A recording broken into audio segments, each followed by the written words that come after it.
तो आज दोपहर जैसे ही घड़ी की सुई 2:30 पर आई, वैसे ही महज 9 सेकंड के अंदर जो ट्विन टावर है वो जमींदोज हो गए।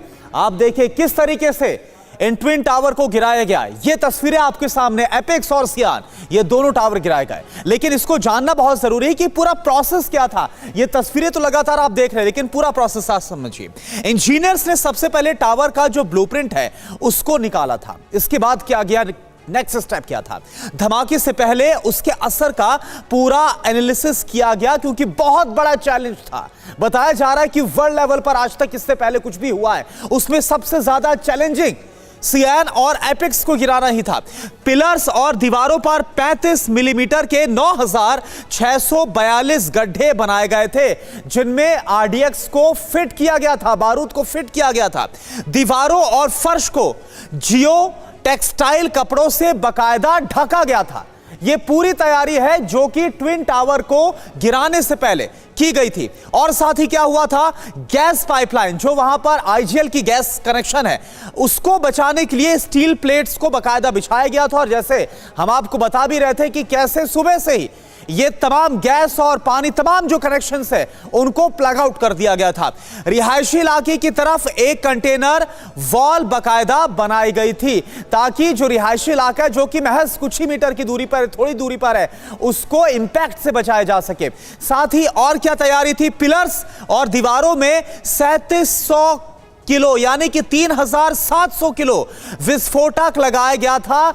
इस तरह से चार्ज किया गया था 3700 किलो विस्फोटक के साथ। तो आपको हमने बताया कि तैयारी क्या थी, लेकिन कितना मुश्किल था, कितना चैलेंजिंग था ट्विन टावर को गिराना, इसको ब्लास्ट करना, इसको एग्जीक्यूट करना।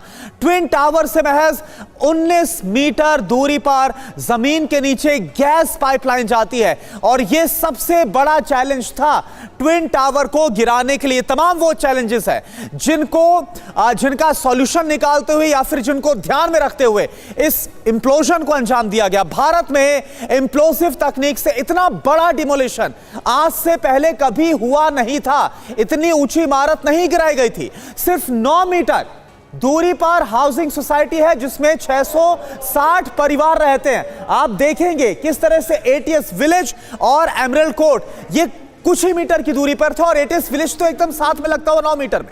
ट्विन टावर रिहायशी इलाके में दर्जनों इमारतों से घिरा हुआ था, और यह बहुत बड़ा चैलेंज था कि इसका जो इंपैक्ट है वो उन पर कोई असर ना डाले। ये जो टावर आपको साथ में नजर आ रहे हैं इन पर कोई असर ना पड़े, ये ध्यान रखना बहुत ज्यादा जरूरी था।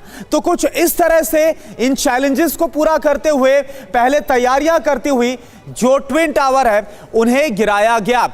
ब्लैक बॉक्स से क्या मिलेगा यह जानना भी बहुत जरूरी है कि जो ब्लैक बॉक्स है आखिर वह है क्या और इससे मिलेगा क्या। दोनों टावर में 10 ब्लैक बॉक्स लगाए गए थे, लेकिन इसका मकसद क्या था, धमाके के दौरान क्या क्या हुआ, बकायदा वो सब कुछ इससे पता चलेगा कि धमाके के दौरान जो पूरा प्रोसेस था, जिसे वाटरफॉल प्रोसेस कहा गया, जो इसको गिराया गया, सारी डिटेल्स में। ट्विन टावर में ब्लास्ट कैसे हुआ इसकी जो जानकारी है वो ब्लैक बॉक्स के जरिए निकाली जाएगी, और साथ ही धमाके के दौरान कितना कंपन हुआ यह भी पता चलेगा। ब्लास्ट के दौरान कितनी तेज आवाज थी, ये वो तमाम सवाल हैं जो कि ब्लैक बॉक्स देता हुआ नजर आएगा। धमाके में धुएं का जो लेवल है वो कितना था, मलबा कितनी तेजी के साथ नीचे आया, जो तस्वीर लगातार देखिए नीचे आ रही है, और धुएं का गुबार, मलबा काफी दूर तक फैलता हुआ नजर आया। टावर के नीचे जमीन पर कितना दबाव था, ये वो सवाल है जिसका जवाब देगा सिर्फ और सिर्फ ब्लैक बॉक्स, जो कि 10 की संख्या में फिट किए गए थे। और ये देखिए, जैसे ही जो ब्लास्ट होता है, जैसे ही इंप्लोजन तकनीक से ट्विन टावर को वर्टिकली सीधे नीचे गिराया जाता है, उसके बाद चारों तरफ धुएं का, चारों तरफ जो मलबा है वो बिखरता हुआ नजर आता है, धूल धुएं का जो गुबार है वो फैल जाता है। ये देखिए, पहले एपेक्स जो कि सियान से थोड़ा सा ऊंचा था, 103 मीटर की हाइट का, लेकिन दोनों टावर क्योंकि 100 मीटर से ज्यादा के थे, ये एक बहुत बड़ा चैलेंज था।